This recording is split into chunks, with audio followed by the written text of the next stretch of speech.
lo que debemos hacer aquellos que defendemos la libertad individual es permitir que los votantes elijan, y que elijan en base al programa que se pone y que se pone por escrito, ¿no?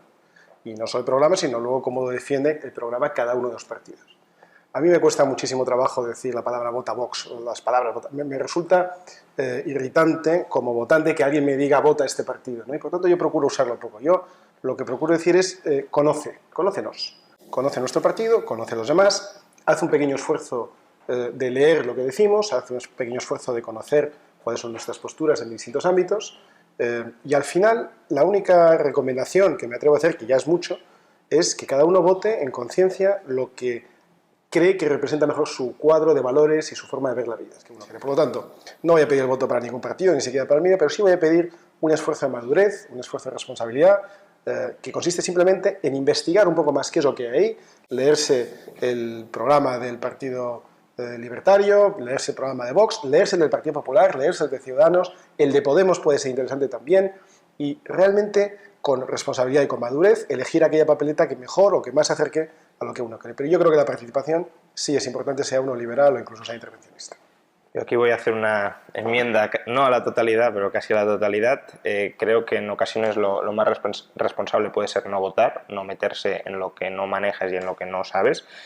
Si uno quiere leer los programas de los partidos, pues bueno, que los lea. Es un ejercicio intelectual, yo creo que a veces un poco estéril, pero en cualquier caso pues es un libro, es un tomo que si le gusta la lectura pues puede disfrutar bastante, sobre todo si es lectura de tipo novelesco, pero más allá de eso hay que tener en cuenta que lo que debería hacer la gente es ante todo vivir su vida, y la política queda bastante alejado de la vida real de las personas. No del todo, lo que defendemos los liberales es que debería estar absolutamente apartada de la vida de las personas, meterse simplemente, ya para muchos esto sería un exceso de intervencionismo, meterse simplemente en lo que son las bases de la convivencia, lo que podríamos llamar en economía las bases de la acción colectiva, pero nada más. En todo lo demás la gente debería vivir su vida, y vivir su vida implica que no tiene que meterse en la vida de los demás, y los programas son maneras de meterse en la vida de los demás, o los mejores de dejar de meterse en la vida de los demás.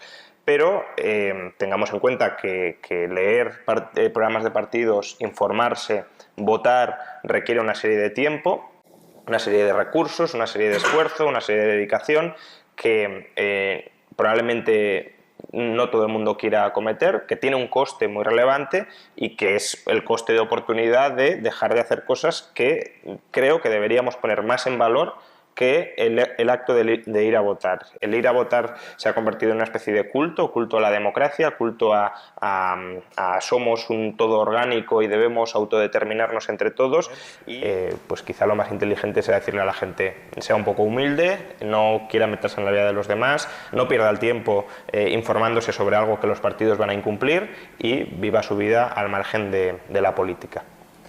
Bueno, yo creo que ahí hay estás asumiendo dos cosas, ¿no? Primero, que los partidos van a incumplir, y eso es una cosa que a mí, aunque la experiencia es tozuda y en eso te doy la razón, pero yo que tengo una pequeña dosis todavía de idealismo, pese a mi avanzada edad, pues quiero creer que todavía hay algunos partidos o algunas personas que se meten en política de manera temporal, de manera probablemente algo irresponsable, insensata, precisamente porque lo que quieren es cambiar ese tren de incumplimiento, y ese tren de incumplimiento que han venido protagonizando sobre todo los grandes partidos, que ya son esencialmente entidades corruptas de absorción del poder y de colocación de correligionarios, ¿no? Y segundo, el coste de oportunidad, ¿no? O sea, estoy seguro que la gente tiene muchas cosas muy importantes, muy valiosas que hacer y que aportar a la sociedad, descansar, trabajar, perder el tiempo, cada uno lo que quiera.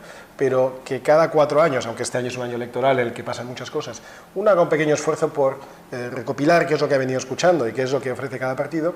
Entiendo que tiene un coste personal, entiendo que tiene un cierto consumo de tiempo, que se puede dedicar a otras cosas, pero yo creo que no es un esfuerzo tampoco demasiado grande para sustentar esta democracia, que siendo tremendamente imperfecta y tremendamente modificable y sustancialmente mejorable, quizás sea la menos mala de las que hemos tenido. Pero fíjate, Iván, que es verdad que según el tiempo que le dediques el coste puede ser muy bajo. Si pones las noticias, pones la televisión, pues te puedes informar más o menos de lo que pasa en media hora mientras estás cenando o tomas un café, pero el nivel de formación que se adquiere con esa inversión tan baja también es muy bajo, Y votar con un nivel de información bajo, creo que deberíamos empezar a verlo como un acto irresponsable. ¿Por qué? Porque votar influye sobre la vida de los demás.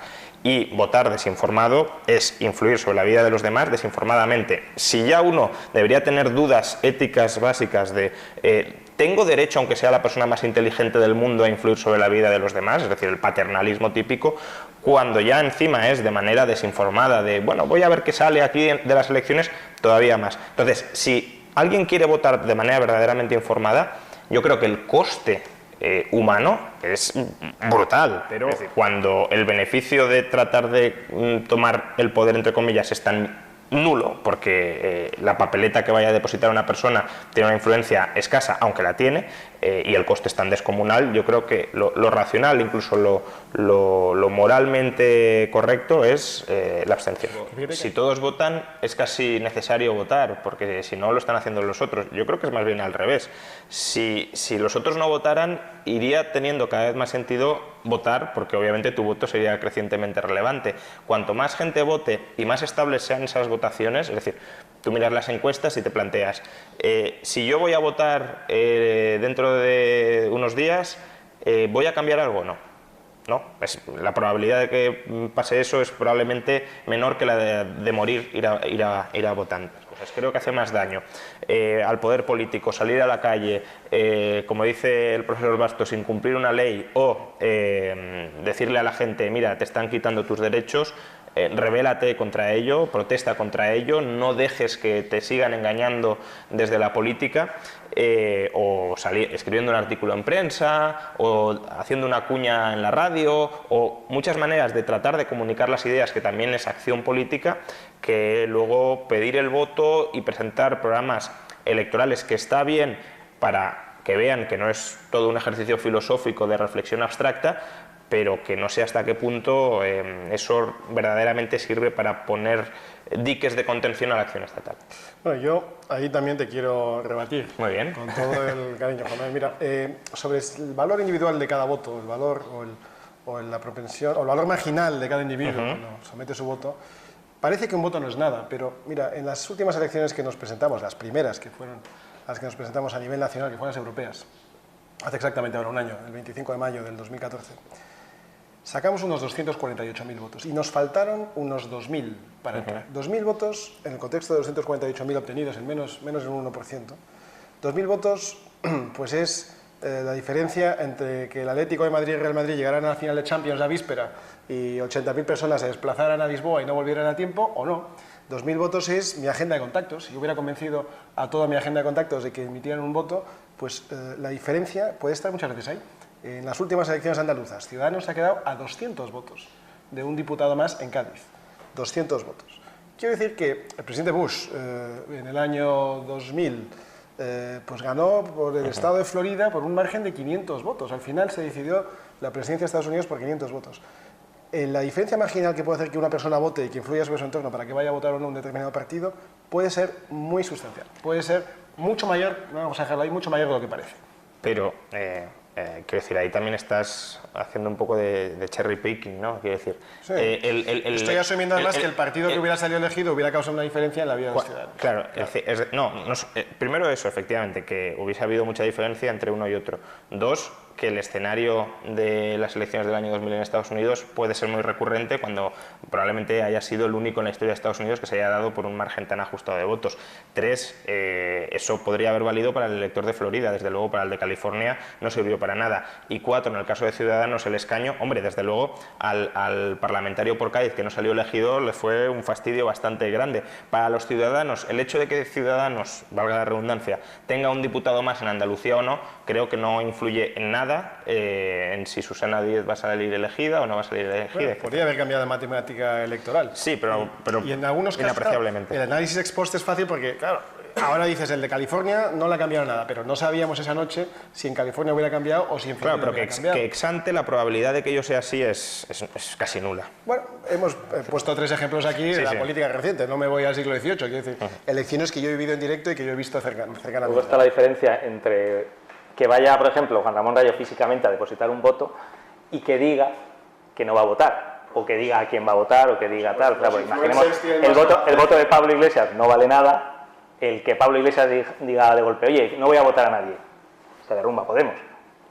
Sí, no, pero precisamente por eso creo que desde luego hay personas que tienen más o menos influencia según tengan más o menos red de contactos o relevancia pública, pero todos tenemos cierta influencia en ámbitos privados. La agenda que decías antes, y creo que es mucho más importante ahí tratar de transmitir ideas liberales que hacer campaña política que... Creo que te está diciendo que eres el Pablo Iglesias el Pelín. No, ya, te bueno, está no. diciendo que pidas el voto para el Pelín. Sí, bueno, no sé si lo está diciendo, pero...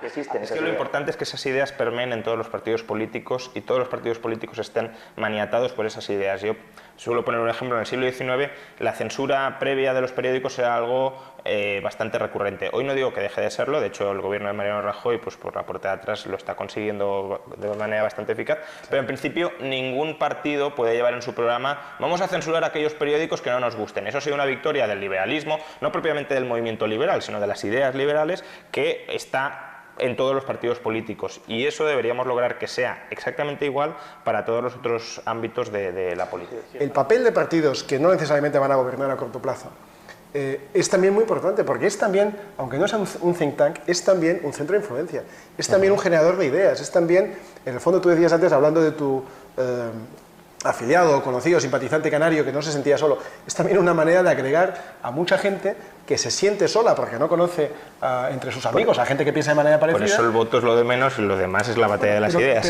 Pero si no hay voto no hay partido, por lo tanto si no hay partido no hay defensa de ideas, y si no hay defensa de ideas no hay capacidad de influir en el poder real. Por lo tanto, claramente tiene sentido empezar a aportar ideas, que confluyan personas que piensan de manera parecida, que no se sientan aisladas, sino que se vean que son parte de un todo más grande, y empezar a defender esas ideas. Pero Iván, por meterme un poco contigo. Ya sé por dónde vas a venir. Sí, si un partido reduce en general la influencia del Estado sobre la vida de las personas, pero lo incrementa en otros ámbitos, esa agregación de por aquí lo reduce, por aquí lo incrementa, pienso por ejemplo en políticas natalistas que defiende Vox, ¿cómo lo deberíamos juzgar? Las políticas natalistas que defiende Vox no consisten en ayudar, sino en dejar de molestar, que es una cosa distinta. Es decir, Vox sí piensa que la familia o que la natalidad, vamos a quitar la familia en este momento, la natalidad es necesaria para mantener una sociedad en la que todos vivimos. Uno podría decir, yo no creo en el Estado-Nación, entonces ya entramos en otra discusión. Si uno cree que el Estado-Nación es un conjunto deseable o por lo menos admisible dentro de las opciones que uno tiene en la vida, dentro del Estado-Nación nos encontramos uno que se llama España, que queremos preservar, modificar, reestructurar, reformar muy drásticamente, pero preservar en su conjunto. Y cuando vemos que este Estado se está muriendo por la base, que es el tema de la natalidad, pues sentimos que es una amenaza para este Estado-Nación que se llama España. España sigue siendo España con 46, con 20, con 15 o con 2 millones de habitantes. Va siendo la mitad de España, Sí, si tiene 23 respecto a si tenía 46. Pero en mi caso los televidentes van a considerar que me repito mucho, pero voy a repetir un autor que ya recomendé, aunque otro libro, la semana pasada. Me refiero a Jason Brennan, el filósofo estadounidense Jason Brennan, que tiene un libro que creo que encaja perfectamente en este debate, que se llama The Ethics of Voting, la ética de votar, donde básicamente niega que exista un deber moral a votar, no lo existe, y además muestra su más que probable inutilidad práctica.